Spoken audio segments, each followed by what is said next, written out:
Hi, Martin. Thanks for meeting with me again to follow up on our last coaching session. So I did maybe another 3 or 4 hours of practice.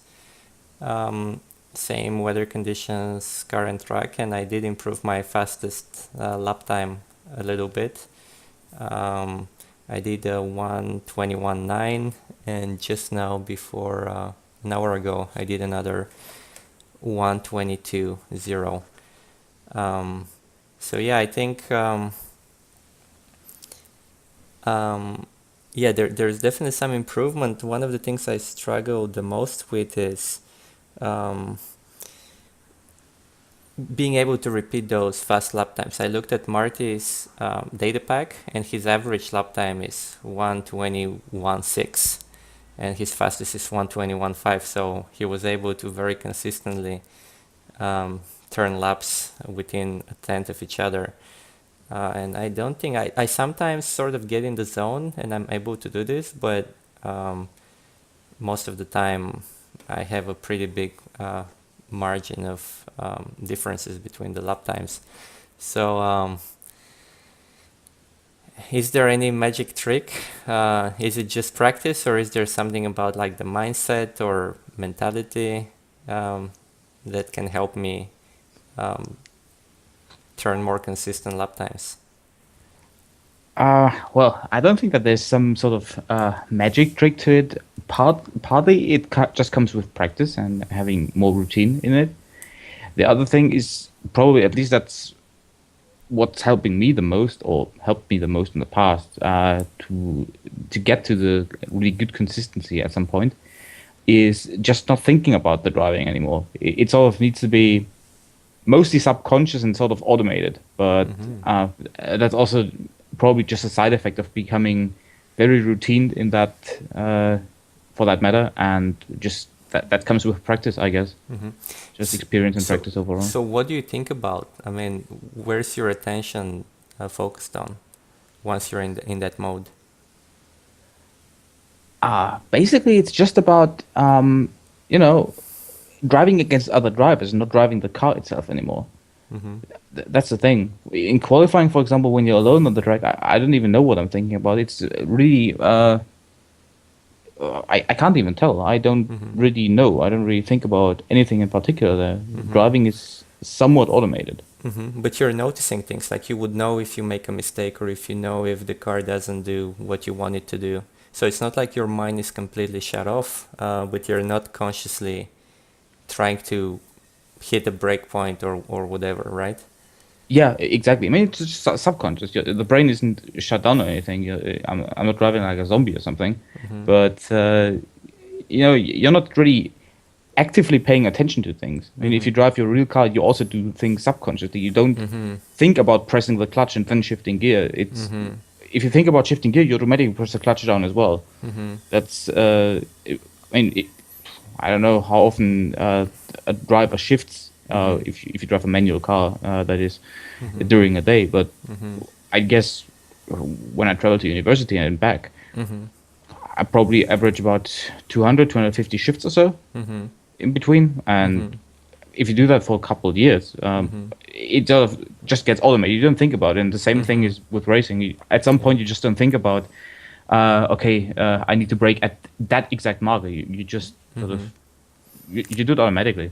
Well, something I've noticed about myself, especially this last week, is if I if I want to go faster, if my goal coming into the training session is I want to improve my fastest lap time, I'm much more likely to run off track and essentially do a dirty lap when I'm just focused and my goal is to just turn clean laps. And I think in my case, I do end up being a little bit faster, maybe a tenth or two on average when looking at the average lap times. Um, but I'm more likely to make a mistake when I'm really pushing myself. So I really go in and say, now I want to improve my lap time, want to improve my lap time, and that makes me to constantly push harder beyond the limit. Even when I know I'm probably run off on the exit a little bit, I still go full throttle.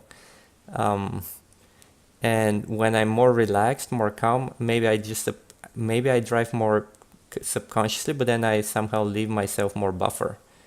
Um, so should I try to just have more of the calmer mentality, just focusing on clean driving and not even worry too much about the lap times? Should I look at the lap times or not? Should I just focus on being clean and not focus on getting faster? Uh, well, usually it doesn't really make too much sense to just focus on lap time and go into a session with the mindset, okay, this session I'm gonna find 2/10 or 2.5 tenths. Mm-hmm. It usually doesn't really help if you try to enforce it. If it happens, then good. That's a nice side effect. But at some point, especially when you're getting closer to the maximum of what you can extract out of the car, just going by physics. I mean, the car can't go infinitely fast. There will be some sort of hard limit which you can't overcome. Mm-hmm.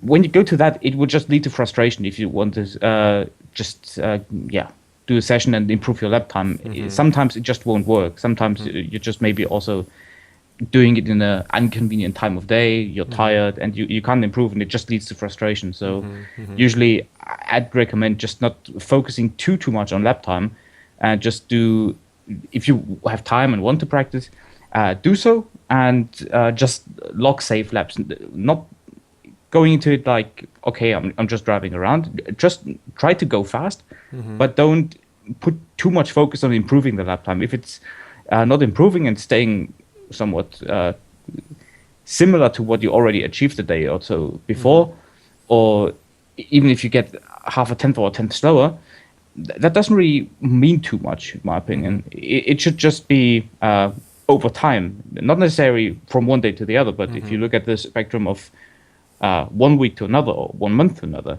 there should be a clear trend that you're getting faster. Not every session is making good progress in terms of lap time, but And something you told me earlier was that if you run off track a lot, you learn to go off track instead of learning to stay on track and be fast. I think that makes a lot of sense. So focusing on clean laps and being in control of the car and being aware what the car is doing, I guess that should be a higher priority. yeah, that is correct. I mean, basically, practice is programming, and the more you practice going off track, the more that is sort of programmed into your brain as well, which is not a good thing to do. Right. Also, one tip in general: if your practice session goes sort of nowhere and nothing works anymore, just stop and continue at a later time, maybe in a couple hours or next day. I don't know, but from what I've experienced myself is, at some point the practice session will become ineffective if you have driven too much and you're sort of tired and just not in the proper mindset anymore after some fails. I don't know, if you try a couple of long runs and you sort of mess up after 5 laps in each attempt, it might not make sense to even start another attempt of a long run, because if you're already frustrated and tired and whatnot, it will only lead to more mistakes and more frustration. So it's usually better to just step away, do something else, and then come back later and try again. Yeah. And when you're preparing for a race, how do you get yourself in the right mood, in the right state of mind, so that you can perform at your highest level? Because if you're just practicing and you're just not into it at the moment, you can just wait a couple of hours, try again later, depending on your schedule and everything. But do you have any tricks that can help you? Maybe you have a fixed schedule, you only have a narrow window, maybe an hour and a half in the morning or in the evening. Any tricks to help you get in the right mood, in the right mentality, to get the most out of that limited practice time that you have? That's a difficult question, really. I don't really have anything in particular to get me into the correct mindset for a very specific time frame. That is kind of hard to do. It's also something that is that I guess everyone should have, but it's fairly difficult, I think, to find something that works. Mm-hmm. I personally don't have anything like that. If Okay. I'm sort of a little bit tilt before Yeah. an important race, then that is bad. It doesn't usually have too much of an effect Mm-hmm. on me, but it surely isn't ideal. But Yeah. unfortunately, I can't fix it Yeah. usually, at least not Yeah. in a quick time frame. Yeah. But the more practice you have, the more you can deal with other factors, circumstances that might affect your driving. Otherwise, you have a bigger ability to deal with these distractions. The more subconsciously you're driving, essentially. Yeah, that is true. And also, if you are very well prepared for a race, and let's say something happens in qualifying, you mess up there and are sort of a little bit tilt. Um, it usually, if you're very well prepared for a race, it's not as bad because with the good preparation, you usually have good confidence as well Mm-hmm. that it will work. You just sort of can shake it off. If you make a mistake, well, sometimes it happens. It shouldn't happen, but if it happens, you can't change it. And then, you know, if you can be confident for the next session, which usually is a race which usually is the race session, um, it's not that big of a deal. Mm-hmm. But it all comes with preparation at some point. Yeah. If you're unprepared and then make a mistake, you get unsure, and yeah, then Yeah. things can go bad.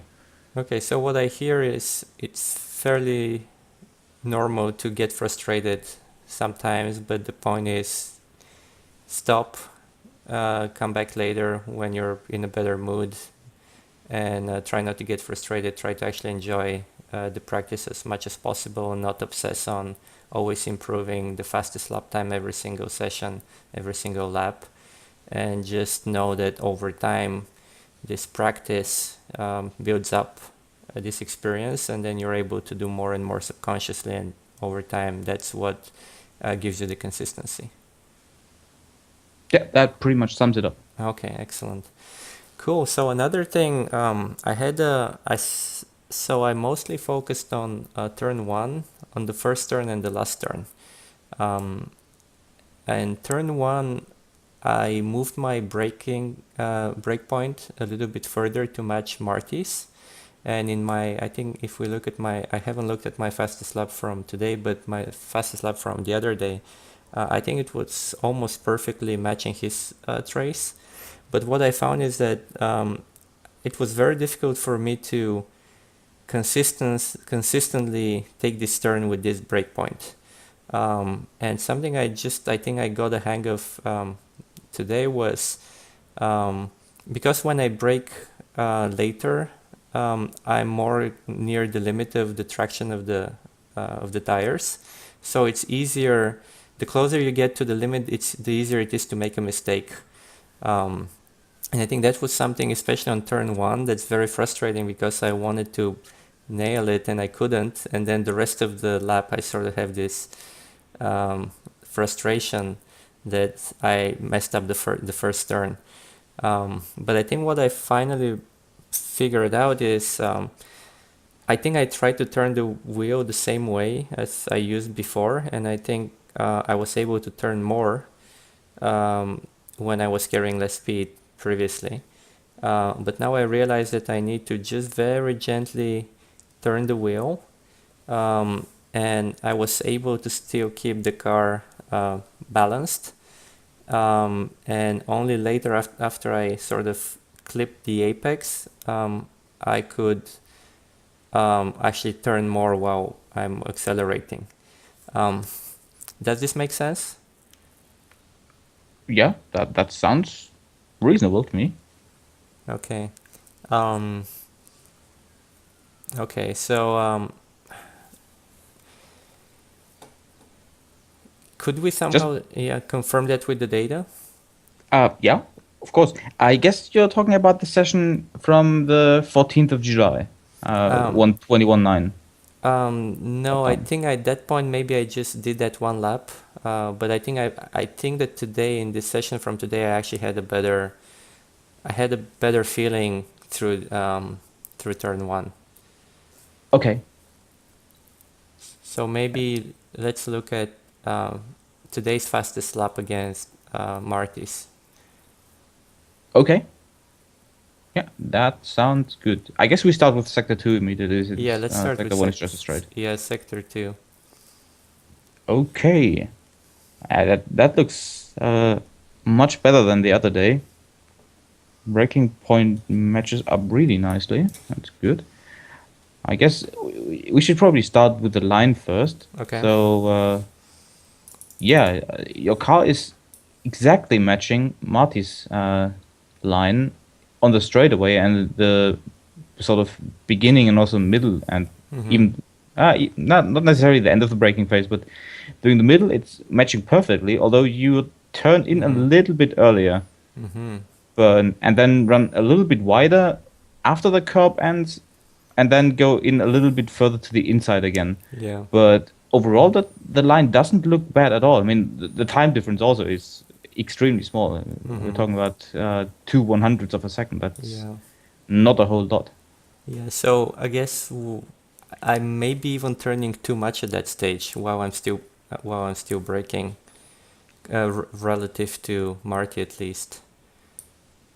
Yeah. Although the steering input, just going by the absolute value, overall doesn't look doesn't look a lot higher than what Marty is doing. You're just doing it earlier. Yeah. So don't think that you're sort of turning too much while on the brake. It's just a little bit too early. So you think I'm starting to turn a little bit too early? Yeah. Well, It's a little bit early. Yeah, maybe he's turning. Yeah. Okay, so which offset are you looking at? I'm at around 510 meters. Okay.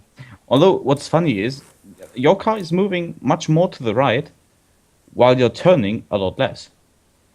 You're turning the steering wheel less. Do you have turns more. Do you have Marty on the left with the blue? Yes, that is correct. Okay, so he's staying out a little bit wider. Yeah, I guess I'm turning a little bit, just a tiny bit more before I even start turning. No, There's a small bump in the steering trace at around 472 meters. That's I think where it might originate from. Yeah.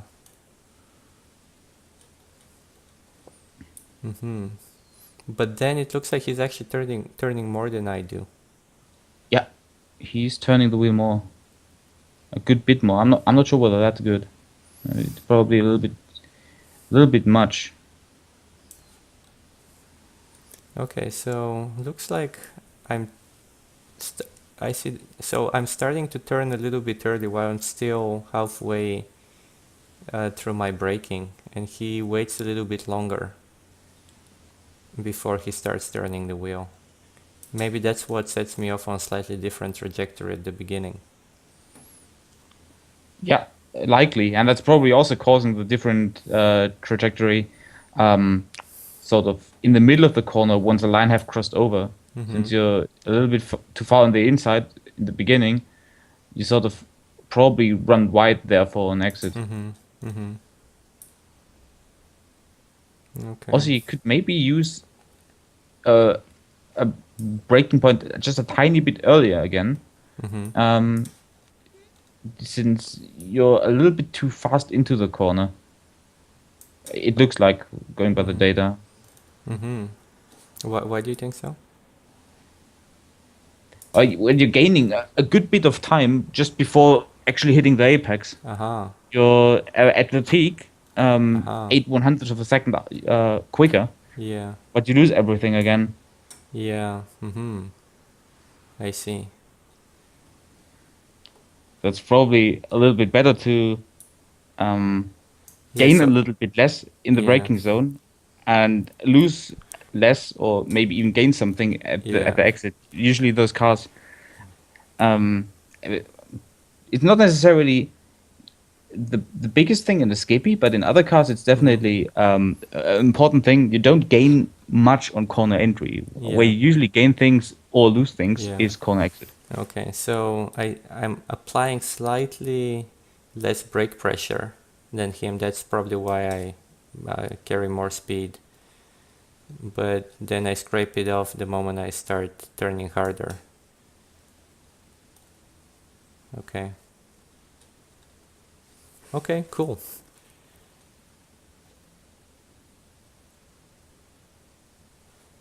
Throttle application looks good this time around, though. You're doing the exact same thing as Marty's doing and is usually suggested for that car. Yeah. So I that think looks pretty good. it looks like I'm a little bit later. So my releasing the throttle, I guess I do it only after I've already applied the brakes. Uh, I guess I have a little bit of an overlap.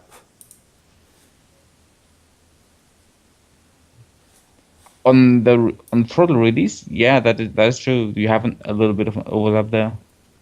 Is that good or bad?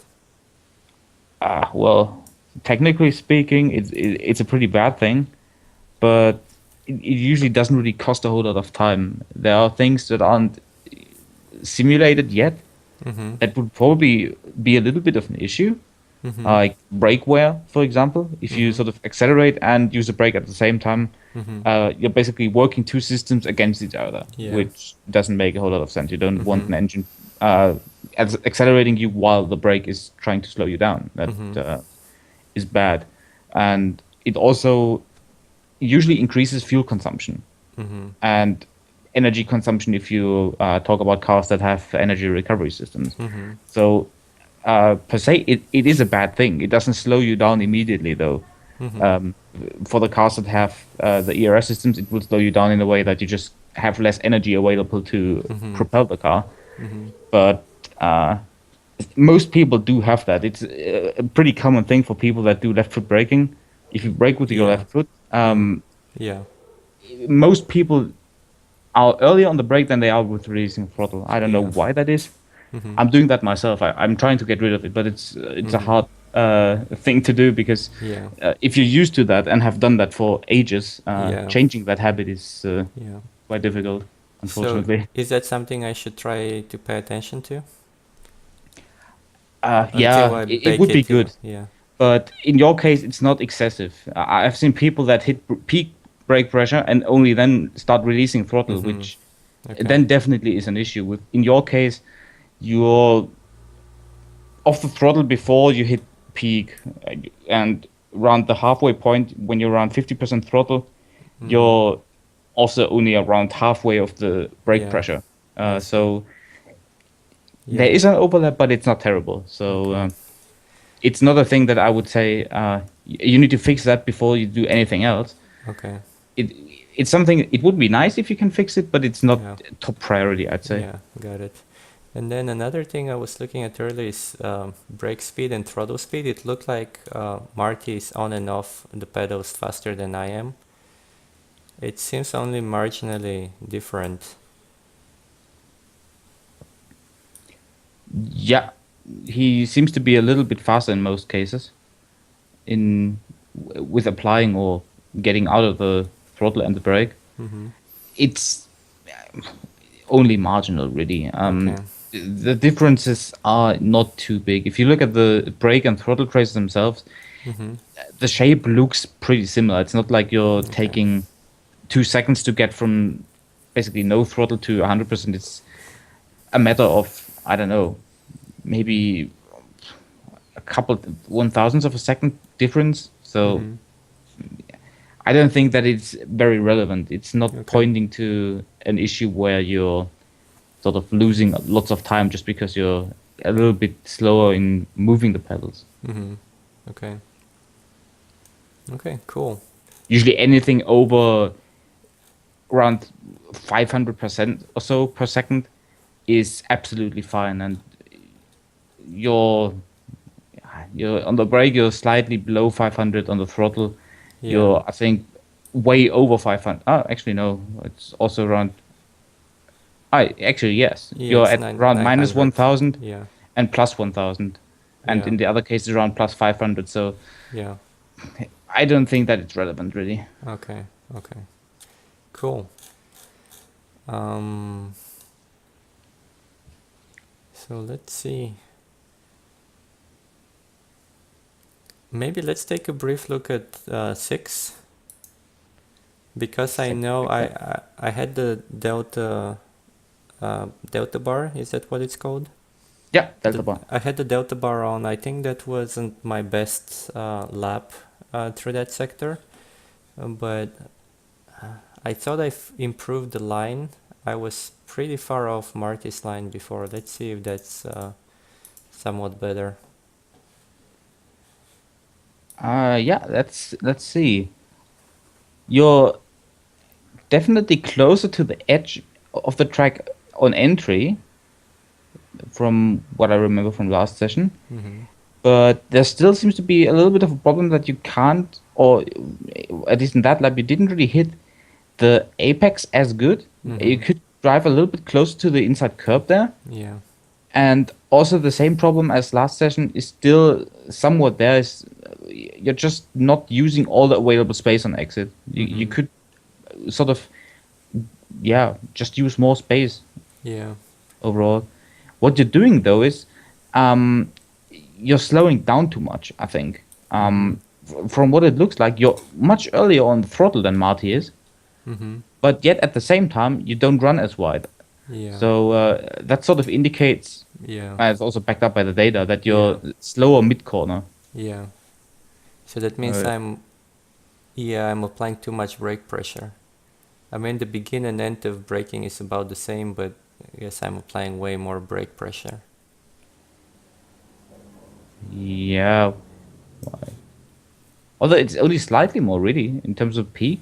It's 38.6 versus 46.4%, so Mm-hmm. it's not as huge of a difference as you might think, but it seems to be enough difference that you Mm-hmm. are basically from almost zero speed delta Yeah. going to around 7 kilometers per hour delta Mm-hmm.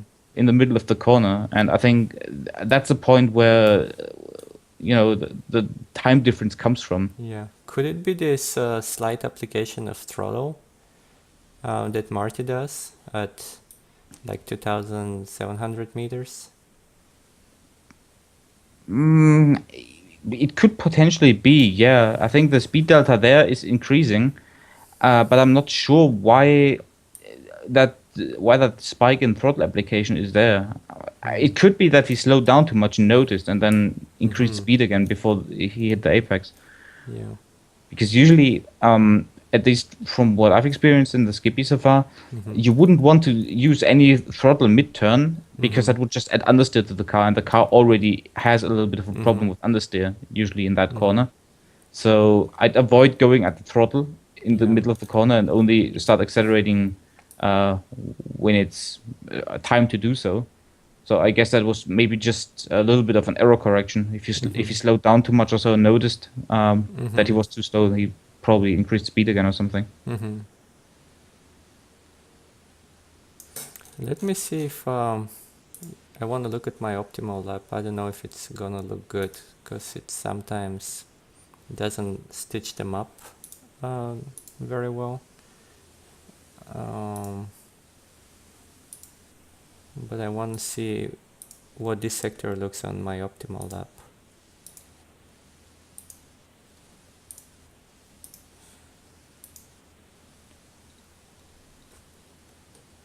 On the optimal lap, that looks much better, really. But like, same thing with the line. The line is quite off still for some reason. Whole meter. Well, this could be the issue with how they're stitched together. So maybe this is not very reliable. Yeah, I don't think that's very reliable. At least going by the track map, you're actually further to the inside than Marty in that case. Well, I suspect there's a bug in how the optimal laps are stitched together with the geolocation. Because if you see later on, the cars are at an offset. Oh, yeah, I see. Um, okay, so maybe that's not very reliable. But the speed difference, again, there is some speed difference. Yeah, although this time it's much smaller overall. It's only 3 kilometers per hour instead of Hmm. 7. So it at least got a bit better, but I'm still not sure whether that is really a good thing to have throttle application, because it again seems to originate Mm-hmm. from the point you're not using any throttle at all, and the speed difference is Mm-hmm. close to zero, and then Yeah. Marty is going to around 40% throttle, Yeah. and then the speed difference suddenly starts increasing to Yeah. those 3 kilometers per hour. I'm just not sure whether that is really the ideal way to have a throttle application in the middle, Mm-hmm. or whether you could just try to uh, either brake a little bit later or just release the brake a little bit earlier Mm-hmm. and coast into the corner with a little bit more speed. Mm-hmm. Mm-hmm. I'd rather put the money on the thing that coasting is faster. Okay. So does it mean, because I'm coasting, does it mean I should try to brake a little bit later or apply less brake force and then You could coast? you could maybe just release the brake a little bit earlier. Mm-hmm. Maybe that helps already. Mm-hmm.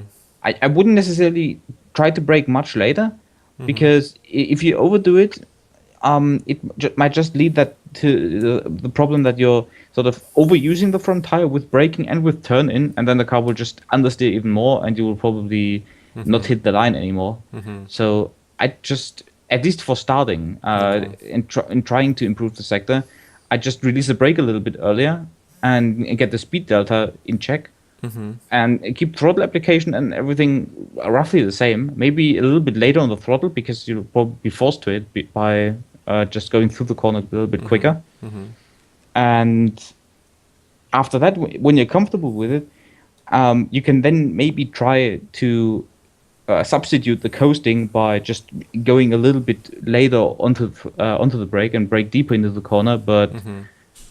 for starters, I'd rather just try the coasting. Okay. Okay. Cool. Um, I wanted to hear your opinion on. I tried to look at my average laps, and they all looked very similar. I mean, the traces are nearly identical, but yet there is time difference. I haven't looked at this specific session, but maybe we can just compare. Let's see. Compare this same session, average fast versus average, or um, fastest versus average, just to see if there's something we can see in terms of how do I improve my consistency as opposed to how do I improve my overall speed to more closely match what Marty is doing. Mm-hmm. Where shall we select which lap? I guess the slow one on the right, which would Yeah, probably be the average. let's select the average fast on the left and average on the right.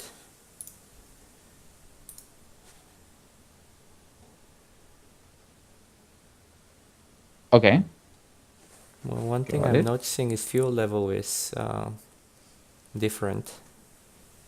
Does it, for the Skippy, does it make a big difference if you have a few liters more fuel?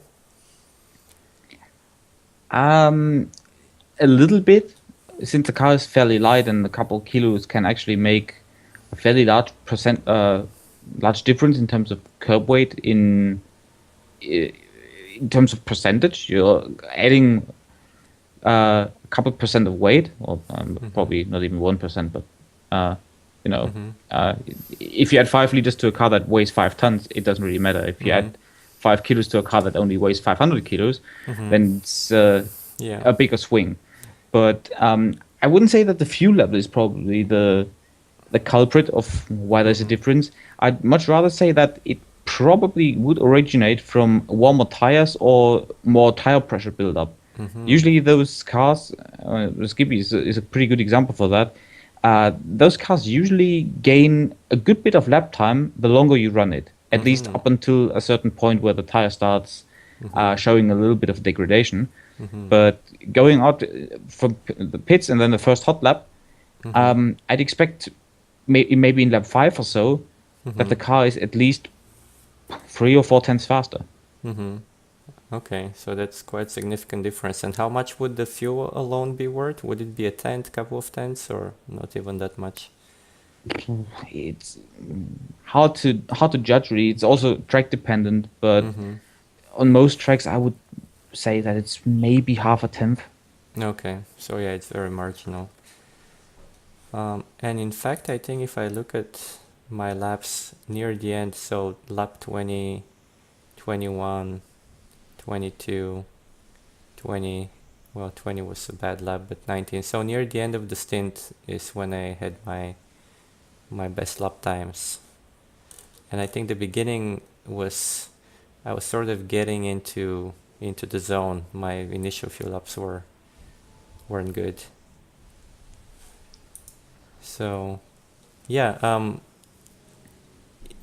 yeah. Please walk me through. Let's see what information we can extract from this comparison to see whether it's just the tires or something else in the driving style as well.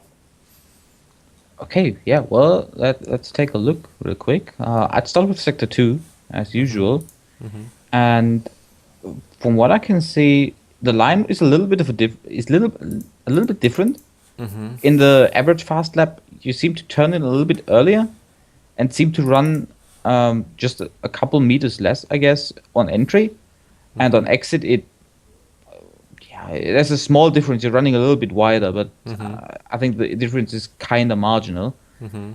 And other than that, your brake trace looks basically identical from the profile. You're just a Mhm. tiny little bit earlier on the brake, it seems, Mhm. in your average fast lap, and you're also releasing it a little bit earlier, Mhm. at least initially when the brake Yeah. pressure drops off. Mhm. But the full release is actually a tiny bit later, so you're Mhm. releasing slower. So Throttle slight, applic so slightly more trail braking essentially. Would you call this trail braking, or it doesn't really have the shape of it?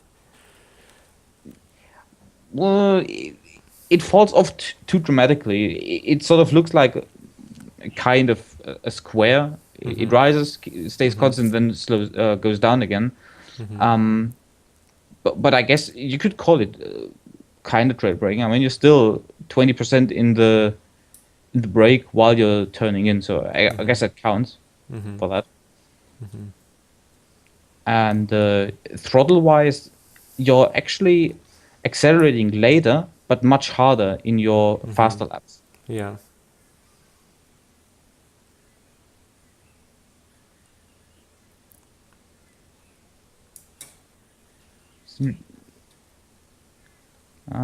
Yeah, you're faster there. You're slower on the approach to turn 1, and then you're quicker into the corner and also slightly quicker off the corner. So, yeah, I think the time difference mainly comes from the brake release. Really, Mhm. you're you're gaining a good chunk of time while when releasing the brake Mhm. and turning in. Yeah.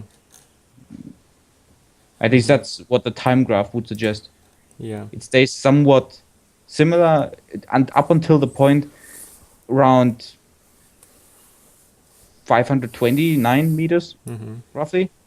That's where basically the turn in is. You turn in a good bit earlier, Mhm. and that's where the time is gained. And the time gain is almost over as soon as you sort of pass the inside Mhm. curve. The inside curve ends.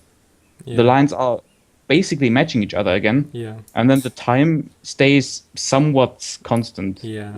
Still a slight swing downwards and then Yeah. another swing upwards, but that's Mhm. uh, pretty minor compared to Yeah. the relatively big jump that happens on entry to Yeah. those And 570-ish meters. and the slower laps essentially I go a little bit wider, so maybe that also contributes. A slightly longer distance traveled. And could that be because I Seems like I brake a tiny bit later on the slower laps. Like I'm probably braking way too late, and then that causes me to go out wider. Partially, yeah. Although I, going by the distance in brake application, I wouldn't consider it to be that bad. I guess Mm-hmm. you could also blame just the tire Mm. pressures and temperature buildup, at least partially for that. Okay. Because usually, if the brake race matches that well, the line shouldn't be that far off. Mm-hmm. So I guess at least tough to tell. Maybe out of that complete tenth, maybe a quarter or a third of it is down to tires. Okay. Yeah. So just to summarize, what should I try to do differently to replicate my faster laps? Well, since the fast laps are sort of showing that you brake earlier, I Uh-huh. try to replicate that. Just brake a little bit earlier. Again, slow in, fast out is usually Yeah. the approach you should take. Yeah. So it surely can't hurt to brake a little bit earlier. We're talking And like a couple of meters difference, right? yeah, it's not a difference of 20 meters or so. It's Yeah. probably in the scale of maybe 3 meters, maybe 4. I don't know, Mm-hmm. Mm-hmm. somewhere around that maybe. Mm-hmm. And then also, as it seems to work in your faster laps, run a little bit or reduce brake pressure in a little bit more rounded way, not Mm-hmm. as abrupt.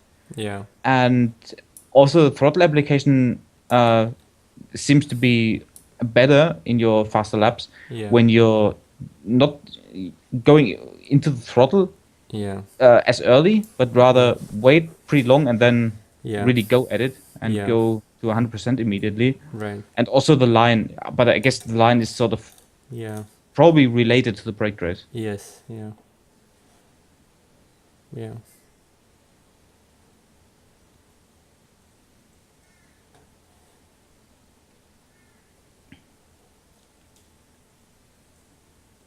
Okay. Other than that, it seems similar. Your steering trace looks nearly identical, I'd say. There's not really any, yeah, Mm-hmm. apparent difference.